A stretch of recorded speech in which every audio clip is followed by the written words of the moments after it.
वेदांत के 5 महावाक्य हैं। तत्त्वमसि, तुम वही हो जो परमात्मा है। अयमात्मा ब्रह्म, यह आत्मा ब्रह्म है, पर ब्रह्म है और कुछ नहीं। सच्चिदानंदोहम शिवोहम अयमात्मा ब्रह्म। ये जो वाक्य हैं वेदांत के, ये हमें शाश्वत रूप में बताते हैं कि हम कौन हैं। स्वामी विवेकानंद 2 घंटा ध्यान करते थे इन्हीं 5 के ऊपर, बस कंटिन्यूसली। महावाक्य, वेदांत के 5 महावाक्यों के ऊपर। मैं क्या हूं? मैं ब्रह्म हूं। तो ब्रह्म होने के नाते मैं शोक कैसे कर सकता हूं?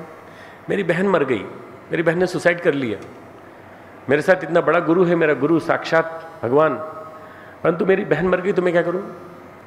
मैं अपने साथ जितने भी प्रकार के जो जुड़े हुए काम हैं, उन कामों को करके हजारों लाखों करोड़ों व्यक्तियों की उद्धार की बात सोच सकता हूं क्या? मैं जानता हूं हम सब लोग विवेकानंद के स्तर पर नहीं पहुंच सकते, पर क्या हम अपने आप को पहचान सकते हैं कि हम कौन हैं? आत्मानम विद्धि, अपने आप को जानो। गुरुदेव ने एक भटके हुए देवता का मंदिर बनाया, तो 5 शीशे लगाए, 5 शीशों के ऊपर ये 5 महावाक्य लगा दिए। ये जो मैंने आपको बताया, अयमात्मा ब्रह्म शिवोहम सच्चिदानंदोहम। शीशा इसलिए लगाया कि आप इस शीशे में दिखाई देने वाली आकृति के पीछे छिपी हुई आत्मसत्ता को पहचानें। उस आत्मसत्ता को पहचान के अपने आप को प्रखर परिष्कृत बनाइए। परिष्कृतिकरण, refinement of your own self is spirituality. यह अध्यात्म है। अपनी आत्मसत्ता का निरंतर परिष्कार।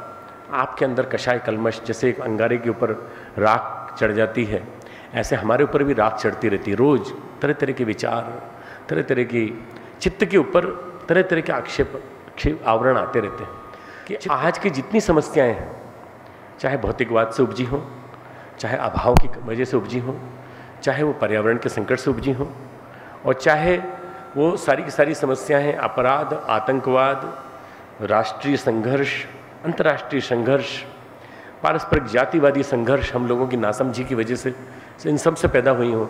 इन सब का समाधान यदि कोई एक हो सकता है तो हो सकता है अध्यात्म का ज्ञान सब तक पहुंचाना, वास्तविक ज्ञान पहुंचाना।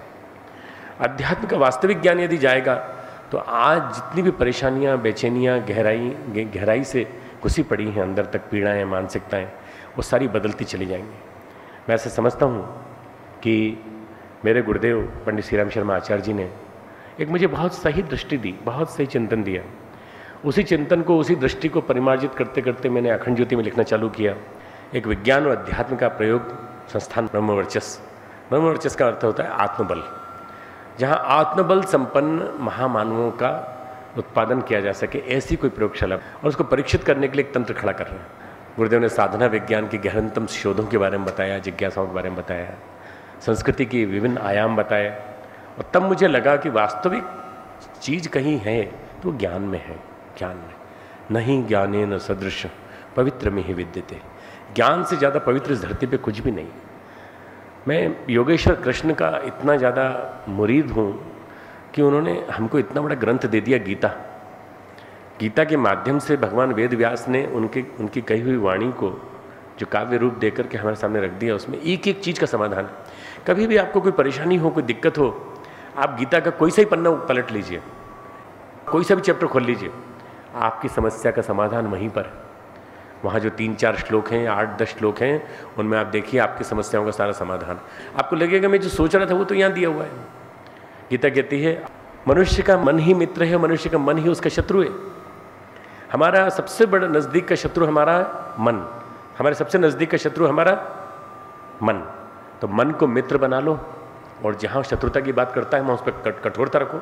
हमारा ही मन हमें सलाह देता है पैसा कमा के ऐसा करना चाहिए, ये करना चाहिए। मैं पैसा कमाने के लिए मना नहीं कर रहा हूँ, पर पैसा आएगा कहाँ से? वो आएगा धर्म, अर्थ और काम और मोक्ष के पुरुषार्थ से। धर्ममय अर्थ जब प्रिवेल करेगा तो वो आएगा, और पैसा आएगा तो अच्छे काम में लगेगा। धर्ममय अर्थ जब था तो प्रॉस्पेरिटी की दिशा में लोग जाते थे और उसको बांटते थे। शतहस्तम समार सहस्त्र हस्तम संकीर, 100 हाथों से कमाओ, 1000 हाथों से बांटो। और उसके बाद लिखा तो नहीं है, पर मैं कहता हूँ 1,00,000 हाथों से बटोरो। ये हमारे उपनिषद का वाक्य है। धर्ममय काम, हमारा जो काम का सुनियोजन हो, हमारी जो काम शक्ति, हमारी वीर शक्ति, हमारी जो अंदर की वेलर है, हमारे अंदर की जो पावर है, उसका नियोजन धर्ममय हो, समाज की सुरक्षा में हो। हमारे YouTube चैनल शांति कुंज